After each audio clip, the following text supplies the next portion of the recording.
Yes, hello once again everybody and welcome to another episode of the Wrestling Skull podcast. You join us live tonight, the night after the WWE Elimination Chamber.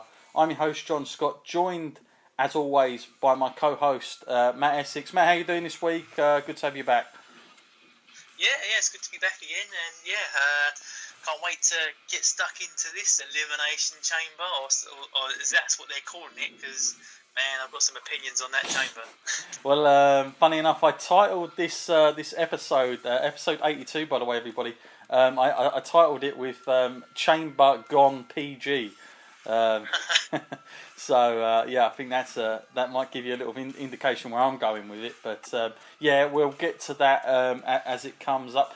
Some breaking news. Obviously, we are live tonight, and got some news just before we actually came on the air, which was that there's another announcement, Matt, of the WWE Hall of Fame induction for 2017. None other than the old general manager himself of SmackDown. He's been a manager. He's even been a referee. None other than Theodore R. Long, Teddy Long, is going to be in this year's WWE Hall of Fame class of 2017, which is, to be honest, a pretty good call. I mean, he's been about in the business for a long time, so definitely deserving. I've had a few conversations with Teddy in the past, and I'm almost 99.9% sure that we're going to have him on the show before WrestleMania. So it's going to be great to talk to him about that now, considering he's also going to be in the WWE Hall of Fame. So really big news for us on the podcast. But Matt, for you, not someone I kind of thought WWE would have on their radar, but I'm glad that they're putting him in nonetheless. Yeah, I mean, hugely well deserved. I'm sure every long-term WWE fan has seen him in some capacity throughout the years. So yeah, I'm glad he's getting the call up for the Hall of Fame. Yeah, I think that WWE try to, when they do the inductions, they try to get a certain amount, of like managers or officials going at one time, as long as the actual, as well as the actual performers itself, even promoters. They try and get a certain number in every year because, of course, just as important as everybody else are those guys. And I'm pretty sure as well, Matt, that it probably won't be too long before we actually start to get some WWE referees that have been more full-time referees going into the Hall of Fame at some point.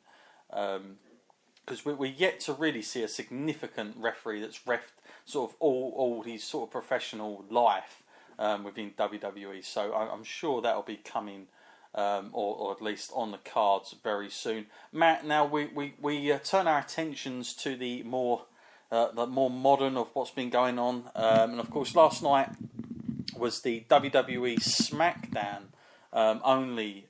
Well, I mean, I don't know, do you call it pay-per-view now, or do you just call it network special? I don't really know, because you could only get it on the network. It wasn't available through pay-per-view, so I don't know what we call these things now, but it was network exclusive nonetheless. And going into it, I've got to say, I didn't have I wasn't too expecting too much, even in light of the whole chamber thing, because I've got to be honest with you, I kind of looked at it like it was almost a foregone conclusion on this one. But I wanted to give it its due, its just due, and obviously, I actually started watching it live last night, and we'll get into that more as we go. Matt, was you able to see the kickoff show, the pre-show? Yeah, what little was on the kickoff show, I did manage to see that, but I can't say it left me wowed or wanting more of these kickoff kind of exclusives. Yeah, last time I actually praised how good the pre-show was at the Royal Rumble, but this was like back to their old ways with the pre-shows, in my opinion. It wasn't really needed, and some of the stuff was a little bit, God, why are we watching this? But first of all, let's start with Mojo Riley, who defeated Kurt Hawkins. Man, I feel sorry for Kurt Hawkins. God damn, that guy's just been fed now. Since he's come back, he has done nothing overly substantial in WWE, and I kind of feel a bit sorry for that guy, because I thought maybe having him back, WWE might do something with him, but clearly not. And for me, in this one, he was just a name for Mojo to go over on. Matt, just briefly, I've got to be honest with you, the match was nothing special. And just to let all our listeners know, if it's the first time you're listening to our review, we don't give a star rating on this one because really it's just one of those things. If you're on the pre-show, I think you get a hard bargain to try and live up to a top match. So literally, we just give these star reviews to the actual main show card. But Matt, just quickly on Mojo Riley here, it's interesting that WWE, like they obviously are seeing something in this guy. I know he gets a bit of a pop when he comes out, but for me, he looks like he's been rushed. Like there's a lot of flaws to his game as well. When you watch him sometimes, and I don't know what it is about this guy, but I personally cannot get into the whole character. Might just be me because I know he is quite popular. I've got to say his reaction wasn't too bad last night. But for you, where does he sit with you, Matt? Is he a favourite of yours? Do you see him as a guy that could be something? Whether it be in the sort of maybe just the Intercontinental division, but something like that. Well, I can see what the WWE might see in him. That he has got bags and bags of energy. This guy, I'm guessing he can really run with it. He can go the distance in a match. That's for sure, probably. And he's quite explosive. He has tons of explosive energy, and he is a powerhouse. And he's also quite fast. So I can see how they can use that. But at the same time, like you said, there's something about it that just doesn't click. He's not really captivating me with his kind of personality. That's for sure. Yeah. I don't really see him being the greatest on the mic. I think we did kind of need Zack Ryder to kind of help him get across that way. Mm-hmm. So it's kind of a shame he doesn't have him to bounce off of these days. But I'm not really sold the guy yet. I'm not a huge fan.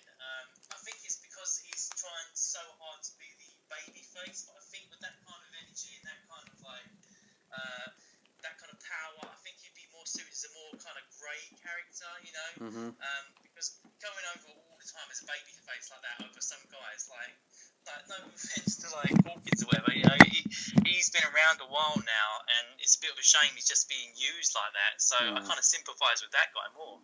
Yeah, I'm with you there. I felt quite bad on him, but in any case, I don't know what it is.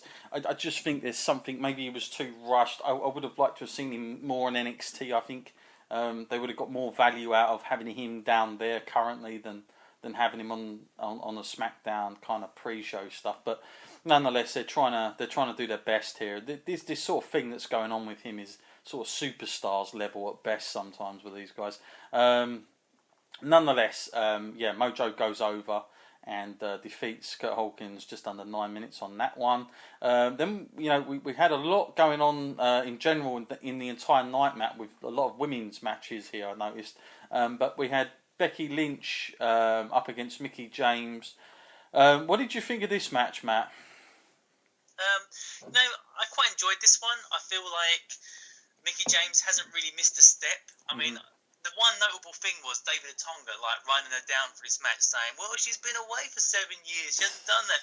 I was so grateful when JBL stepped in and said, "No, she's been not in WWE, but has been wrestling week in, week out in other promotions. Not to name any names, but I was glad he pointed that out because you can't just advertise her like that to people, saying oh, she's been out of it, she didn't care, because she does care about wrestling. And I think it was evident in this match that she's a natural at it. I mean, I'm not going to say I'm one of her greatest fans, but in ring she is just natural, and I'm glad to see her back. Yeah, it was, and I liked the whole, the jackknife pin and stuff like that at the end. I thought it was a decent match. I think the styles are really different in the sense that Mickie James is her work is so different to probably what Becky Lynch is normally used to dealing with, and but I can see these two possibly feuding a little bit longer, and maybe there's a payoff towards the end of it, and there'll be a run somewhere. But I thought it was okay. Nothing that blew me away, but I still think these two potentially could have a good little feud going on between each other. The next match really was strange. to be quite honest with you, with the whole thing. So, Matt, what did you think when we start? We go on. We try and look at all things as best we can. But just before we get to the first match, what did you think first of all about going into the chamber itself, Matt? Did you have high expectations and when you were going to watch it, or did you just want to kind of just sort of get to the match itself and enjoy it for what it would be? Cool, yeah. My expectations are high when it comes to Elimination Chambers. There's so much history that goes with an Elimination Chamber. Sure. So when this pay-per-view was announced, I was just so ready for it, because they're brutal, they're dangerous. And in my opinion, from the previous Elimination Chamber that I've seen, it is the most dangerous match. People say it's the Hell in a Cell, but when you've got a metal grating as the floor, there's nowhere that's safe. At least in a Hell in a Cell, you can go outside the ring and it's got still the padded mats are there. Yeah, no, I'm with you there. Totally agree that he's sort of. You come to expect something with it. Obviously, we didn't have that last year, did we? Where we had the chamber, they actually just threw out Fastlane. But this year, obviously, they brought it back. They've tried to sort of enhance it for SmackDown to have, nonetheless.